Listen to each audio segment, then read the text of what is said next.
おはよう、こんにちは、フロくんだ。元気であることねが、今日は新しいビデオを作って、福祉について話したいと思う。でも、このビデオを始める前に、今後のビデオをもらわせるように、君にチャンネルを登録に誘うね。Donc, comme d'habitude, tu peux t'abonner à la chaîne pour ne manquer donc aucune des prochaines vidéos en cliquant sur le bouton s'abonner et sur la cloche des notifications. Tu peux également aller faire un tour sur ma page Facebook et sur mon compte Instagram pour avoir accès à du contenu bonus qui va te permettre donc d'améliorer ton japonais. Alors comme je l'ai dit en introduction, aujourd'hui on va voir les adverbes japonais. Alors pour entrer dans le vif du sujet, on va étudier d'abord comment on forme certains de ces adverbes et quel type d'adverbes il existe en général en japonais. Et ensuite, on verra comment les utiliser.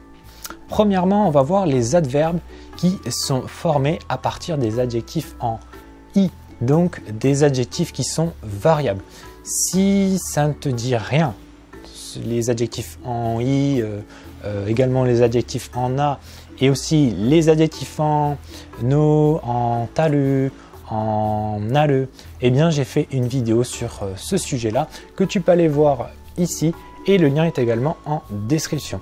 Donc pour en revenir à la formation des adverbes à partir des adjectifs en i, eh bien tout simplement il suffit en fait de retirer le hiragana i final de l'adjectif et de le remplacer par le hiragana ku. Je prends un exemple. Par exemple, donc, chikai, chikai, donc qui veut dire proche, voisin. Donc, on lui enlève le hiragana i et on le remplace par le hiragana ku. Donc, ça va donner chikaku, chikai, chikaku. Voilà. Attention quand même, il y a deux exceptions qui sont les adjectifs ii et kakoi. Alors, ii qui signifie bon en japonais, on va prendre une ancienne forme de cet adjectif qui est yoi et on remplace donc le hiragana i de yoi par ku. Donc du coup, l'adjectif i en tant qu'adverbe devient yoku. I égale donc yoku, devient yoku. Voilà. Et pour kakoi, qui signifie cool, beau, hein, c'est un compliment en japonais, donc c'est pareil. On prend une ancienne forme de kakoi qui était donc kakoyoi, hein, voilà, et on remplace donc le hiragana i final par ku, donc ça va donner kakoyoku, kakoyoku. Voilà, on est bon. Ensuite, pour la formation des adverbes à partir des adjectifs en na et en no, qui sont donc des adjectifs invariables. C'est très simple, encore plus simple là que pour les adjectifs en i. Il va suffire d'ajouter la petite particule ni à donc ces adjectifs. Je prends un exemple. Donc on a shizuka. Shizuka qui signifie calme en japonais. Si je veux le transformer en adverbe, ça va donner shizukani, shizukani, donc calmement. Ok? Autre exemple, si je prends donc honto, honto qui signifie vrai, réel, si je veux le transformer en adverbe, ça va donner hontoni, hontoni. Voilà, donc vraiment, réellement, ok. Ensuite, on va avoir des adverbes qui vont utiliser des particules tout le temps. Hein. Voilà, hors adjectif qu'on a vu tout à l'heure. Par exemple, tamani. Tamani, qui signifie rarement, occasionnellement. On a donc le mot tama et à côté, on a la particule ni. Ça, c'est indissociable. Donc, on ne peut pas lui enlever la petite particule ni de tama. Sinon, c'est plus un adverbe. D'accord?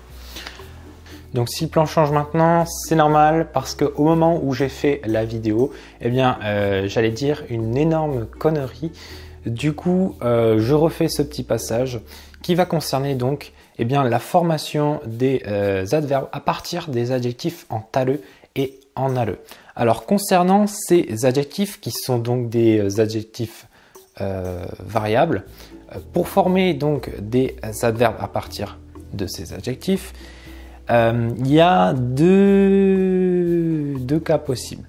Donc pour les adjectifs en taru, il suffit en fait d'enlever le taru et de le remplacer par to. Prenons un exemple.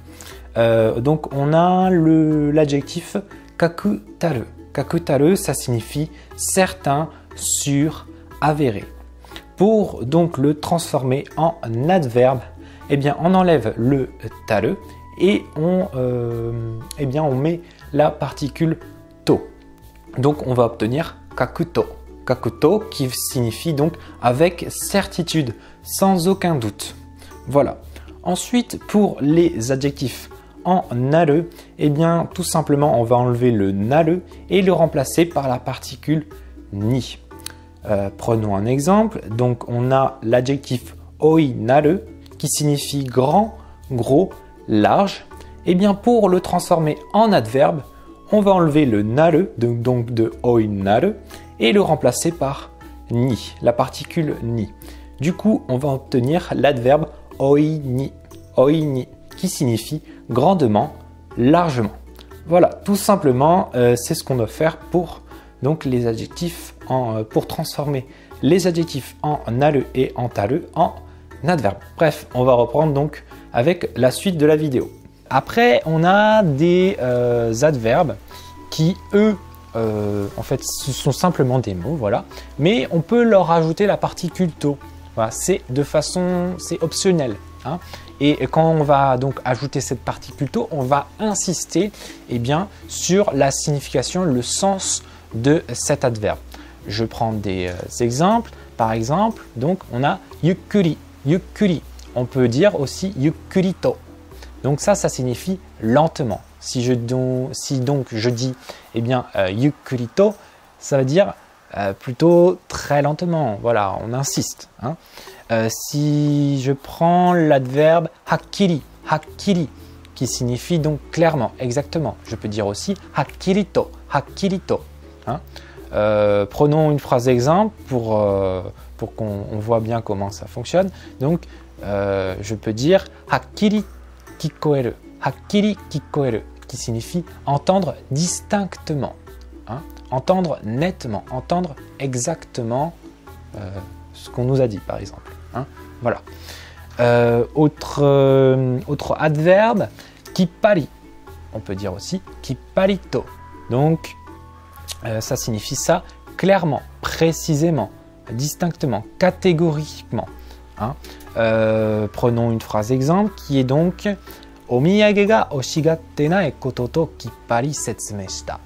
Donc, ce qui signifie, il a expliqué clairement qu'il ne voulait pas de cadeaux souvenirs. Hein. Il ne veut absolument pas qu'on lui ramène des cadeaux souvenirs d'un voyage. Hein. Autre adverbe encore, on a shikkari, shikkari. Lui, il est assez quand même connu et il signifie donc fortement, pleinement, sèchement, vite. Phrase exemple, shikkari hataraku, qui signifie travailler dur. Hein. Voilà, on est dans le dur, quoi. Hein. On peut dire aussi shikkari wakaru, qui signifie comprendre totalement, hein, comprendre totalement ce qu'on nous a dit. On utilise aussi comme adverbe des onomatopées, en fait. Par exemple, don don, don don. Et on peut donc, comme je l'ai dit tout à l'heure, je l'ai dit, ajouter la particule to. Donc ça donnerait don don to. Hein. Donc cette onomatopée qu'on peut transformer, utiliser en tant qu'adverbe, ça signifie progressivement, rapidement. Après, on a des adverbes qui sont formés d'un seul mot. Voilà. Et ils sont parfois utilisés comme adjectifs. Par exemple, saikin. Saikin, ça signifie récemment, dernièrement. On a également zehi, qui signifie absolument, sans faute. Prenons une phrase d'exemple. Donc, on a zehi Shinjuku kanko ni itte kudasai. Donc, venez absolument visiter Shinjuku. Hein. Voilà. Et on a également donc skoshizutsu. Voilà, petit à petit. Skoshizutsu. Ok, donc une fois qu'on a vu comment on formait les adverbes, quels étaient les types d'adverbes, on va s'intéresser à leur utilisation. Alors pour commencer, pour tous les adverbes qui vont influer donc directement sur la manière dont est réalisée l'action, qui vont préciser le moyen par lequel l'action est réalisée, ils vont donc précéder obligatoirement le verbe ou l'adjectif de la phrase qu'ils modifient. Par exemple, phrase exemple donc, sensei no kotoba o shikkari wakaru. Donc là on utilise l'adverbe shikkari. Cette phrase d'ailleurs elle signifie donc je comprends parfaitement les mots du professeur. Donc shikkari il précède obligatoirement wakaru, wakaru qui signifie donc comprendre. Autre phrase exemple, shizuka ni hanasu. Shizuka ni hanasu. Excusez-moi pour le bruit des travaux. Donc shizuka ni hanasu, qui signifie parler doucement, calmement. Donc là, shizuka ni, qui est donc un adverbe, est placé avant hanasu, donc le verbe hanasu. Et enfin, dernier exemple, on a la phrase keikaku wa umaku dekita. Keikaku wa umaku dekita. Le plan a bien fonctionné. Donc umaku qui vient de umai, qui est un adjectif en i. Donc cet adverbe-là, umaku, est donc placé juste avant dekita. Dekita qui est le verbe dekiru au passé et à la forme neutre. Voilà, donc on respecte bien la règle. Et ensuite pour tous les autres adverbes, c'est-à-dire qui n'influent pas directement sur la manière dont est réalisée l'action, sur le moyen par lequel l'action est réalisée, la place est relativement libre. Par exemple, je reprends l'exemple que j'ai pris tout à l'heure. Donc, Zehi Shinjuku kanko ni itte kudasai. Donc, venez absolument visiter Shinjuku. Zehi, qui est l'adverbe en question dont on parle, est donc placé en fait au début de la phrase. Voilà. On a également les adverbes de temps, par exemple ima, qui est aussi parfois un adjectif. Par exemple, ima hataraite imasu. Ima hataraite imasu. Ima ie de hataraite imasu. Voilà. Maintenant, je travaille à la maison. Donc voilà, la vidéo est maintenant terminée. J'espère que tu as tout compris, que tout est clair pour toi. Encore désolé pour le bruit de marteau-piqueur derrière. Il y a des travaux, voilà. On fait avec. Ok. Sinon, il y a aussi le corbeau là qui n'arrête pas de chanter. Enfin, de croasser. Voilà, c'est assez embêtant pour la vidéo. Bref. Donc si tu as tout compris, c'est super. Si tu as des questions, tu peux me les poser en commentaire. J'y répondrai dans les 7 jours donc, de la sortie de cette vidéo. Comme je le rappelle, je ne réponds plus à toutes les questions posées après 7 jours à la sortie d'une vidéo. Si tu n'as pas vu d'ailleurs la vidéo, la dernière vidéo où j'explique tous les changements qui interviennent donc en 2019, je t'invite d'ailleurs à aller la voir. Donc c'est ici et c'est également en description. J'ajoute également que donc tu peux recevoir, comme d'habitude, mes vidéos bonus sur l'apprentissage des kanas et sur mes meilleurs conseils pour apprendre le japonais. C'est aussi en description. Tu peux également me soutenir via mon Tipeee, également en achetant un magnifique t-shirt comme celui-ci sur la boutique officielle d'Inspiration Japon. Voilà. Je rappelle que pour chaque euro donné ou dépensé, tu vas gagner donc des points de fidélité que tu pourras dépenser dans les concours que je vais organiser dans le cadre de l'école de japonais en ligne, l'école donc Inspiration Japon. Voilà.